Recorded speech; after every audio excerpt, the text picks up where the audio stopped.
Mate kok.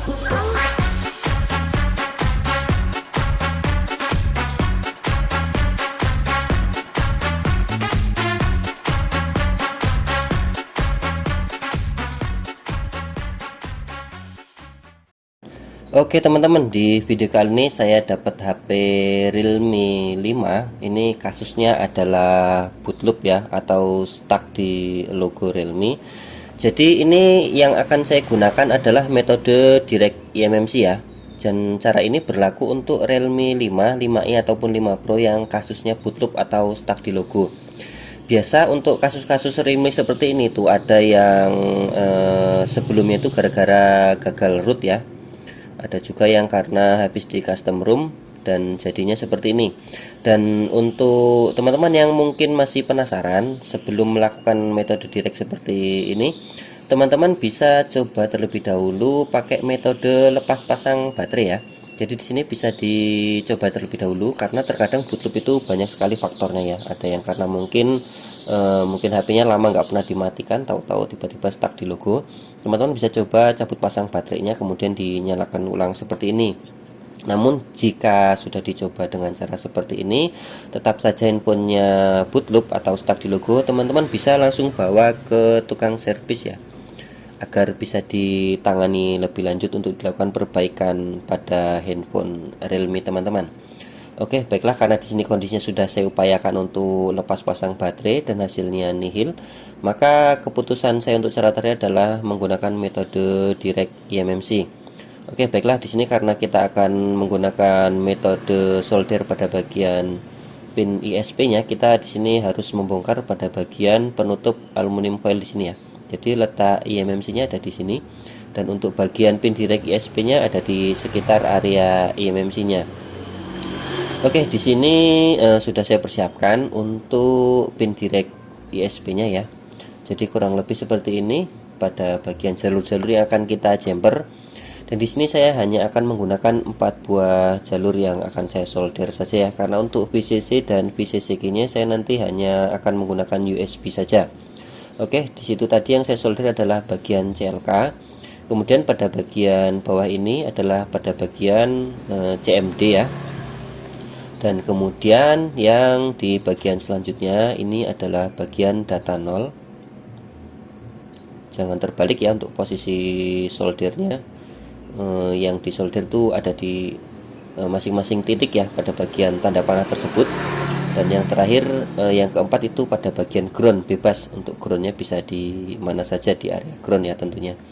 Oke, sekarang kita persiapkan untuk kondisi handphone agar bisa kita koneksikan pin ISP-nya nanti ke UV box ya, dan bisa kita sambungkan kabel data USB-nya.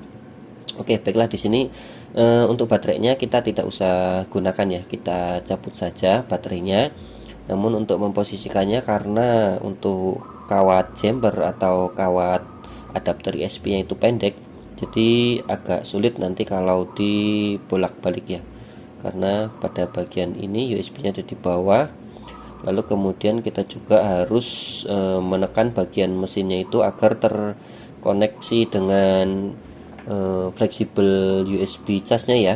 Jadi kalau yang dikhawatirkan kalau pin direct USB-nya terjepit oleh tulang nanti bisa lecet kabelnya dan ngeground. Jadi lebih baik kita cabut saja baterainya agar untuk space dari fleksibel USB-nya itu lebih longgar ya. Jadi lebih aman agar kabel USB-nya tidak tergores oleh frame ya.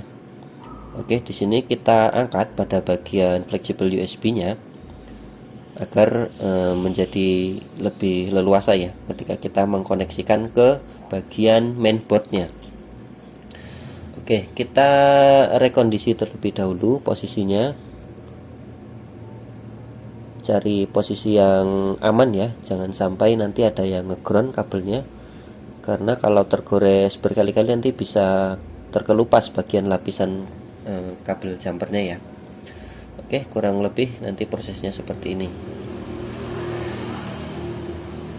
Oke, di sini sudah saya persiapkan untuk kondisi pin direct ISP-nya ke UB box. Dan di sini untuk aplikasi dari MMC Toolbox-nya sudah saya buka. Kemudian setelah terpasang kabel data USB-nya dan pin direct ISP-nya sudah terpasang ke UB box, kita lakukan identify. Oke, setelah terbaca seperti ini, tandanya untuk koneksi dari pin direct ISP-nya ke mainboard-nya sudah bagus ya, sudah terbaca. Oke, bisa dicoba berulang-ulang untuk identify eMMC-nya. Di sini kita setting di 48 MHz agar lebih cepat untuk identify-nya. Dan jangan lupa untuk berjaga-jaga. Di sini kita usahakan untuk melakukan backup terlebih dahulu ya pada bagian user area. Di sini saya akan coba untuk 1 GB untuk berjaga-jaga. Kalau nanti misal eMMC-nya itu tewas atau mati, nanti bisa kita lakukan penggantian dengan menggunakan file hasil backupan ini ya. Oke, proses backup sedang berlangsung. Ini akan saya percepat saja durasinya karena prosesnya juga agak lama ya.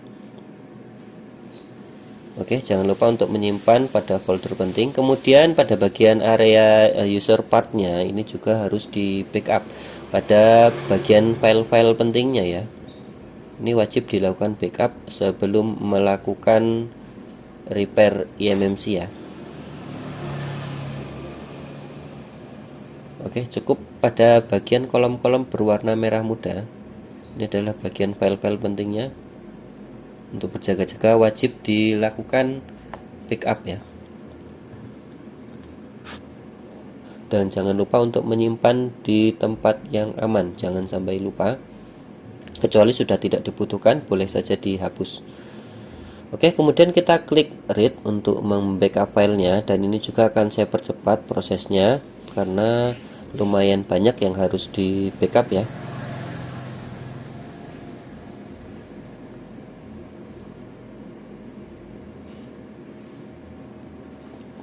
Oke, selanjutnya setelah di backup kita lakukan proses factory reset terlebih dahulu ya.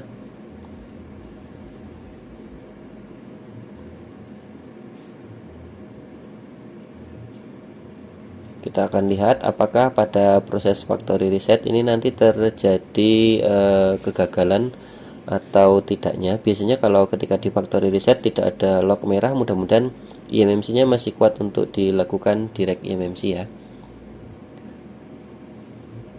Oke, dan ini prosesnya pun akan saya percepat karena factory resetnya juga lumayan lama ya.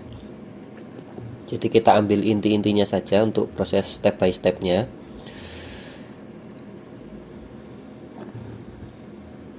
Untuk prosesnya lama atau tidaknya tergantung dari spesifikasi komputer teman masing-masing ya. Kalau RAM-nya mungkin RAM-nya kapasitasnya besar, mungkin akan lebih cepat prosesnya ya. Oke, setelah proses factory reset di sini kita bisa langsung untuk memilih tipe handphonenya ya. Untuk chipsetnya di sini yaitu Qualcomm. Kemudian kita persiapkan untuk filenya. Setelah factory reset, kita akan memasukkan file firmware-nya ya untuk melakukan proses pengisian ulang file. Sesuaikan dengan tipenya ya. Untuk Realme 5 untuk seri ini lumayan besar ya filenya, sekitar 5 GB untuk filenya.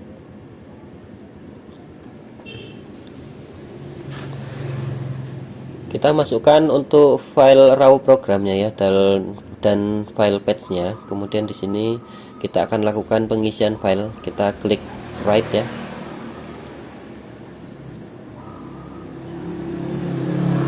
Oke, dan di sini juga akan saya percepat ya karena prosesnya ini lumayan lama filenya, karena sebesar 5 GB itu membutuhkan proses berjam-jam ya, kurang lebih 2 jaman lebih kalau nggak terputus koneksinya.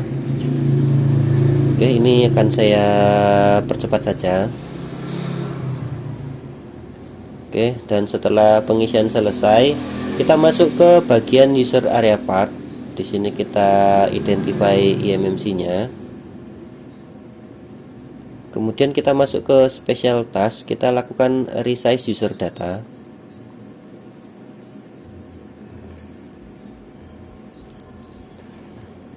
Kemudian ini klik yes.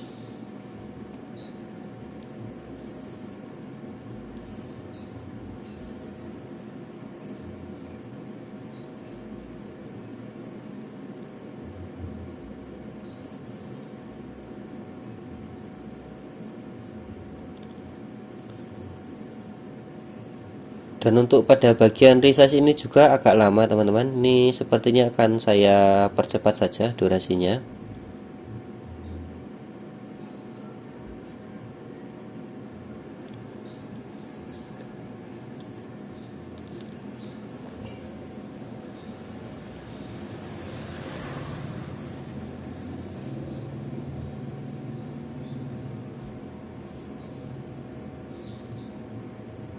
Oke, masih di tab user area part ya. Kita identify ulang setelah melakukan resize user data. Oke, setelah muncul untuk bagian internal storage-nya sudah seperti ini, kita special task lagi dan kita lakukan clear FRP ya.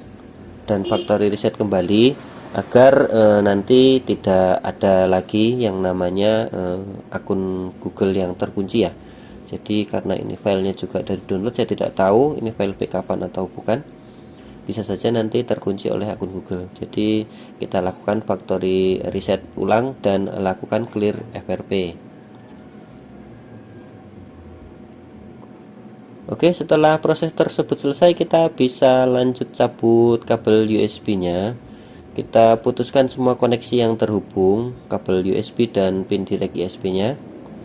Kemudian kita bisa lanjut untuk proses pencabutan pin direct USB-nya ya.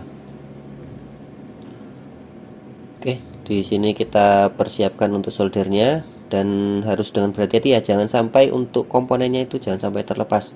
Karena dulu pernah saya kejadian di handphone A5s itu sampai karena komponen CLK-nya itu terlepas ya, kakinya terangkat, handphonenya menjadi bootloop teman-teman. Karena komponennya kecil tidak terlihat mata, jadi perlu ketelitian.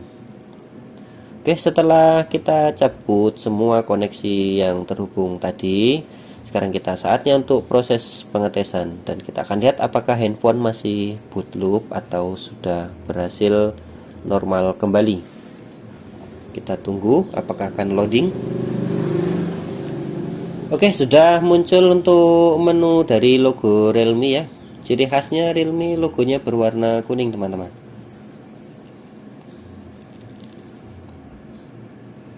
Dan biasanya ada juga di beberapa kasus handphone setelah didirect itu logonya lama. Namun untuk ini lumayan cepat. Ini sudah muncul untuk pilihan bahasanya. Ini bisa disetting sesuai selera teman-teman saja. Tidak ada kewajiban harus pakai bahasa apa, sesuka teman-teman saja. Di sini saya pilih bahasa sesuai dari negara saya saja. Kita pilih Indonesia dan settingnya ditekan lanjutkan saja. Yang perlu dilewati saja.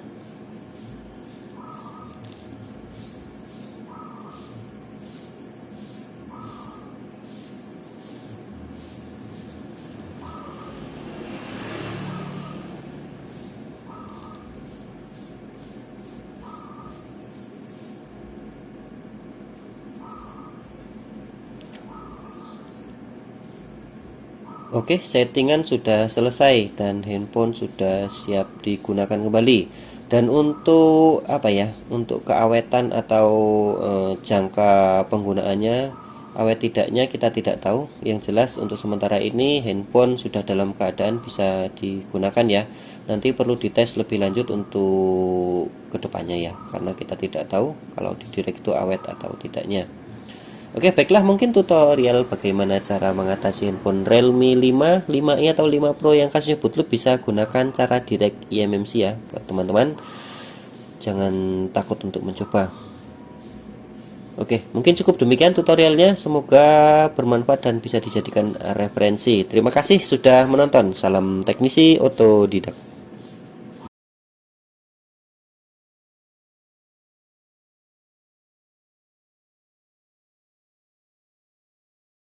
I'm saying bye to all the lies and all the times you cried, saying that I wasn't right, yet I was right by your side. You manipulator, playing games, your friends commentators, and I don't know what you say about our private conversations, but it's got them hating things so hard to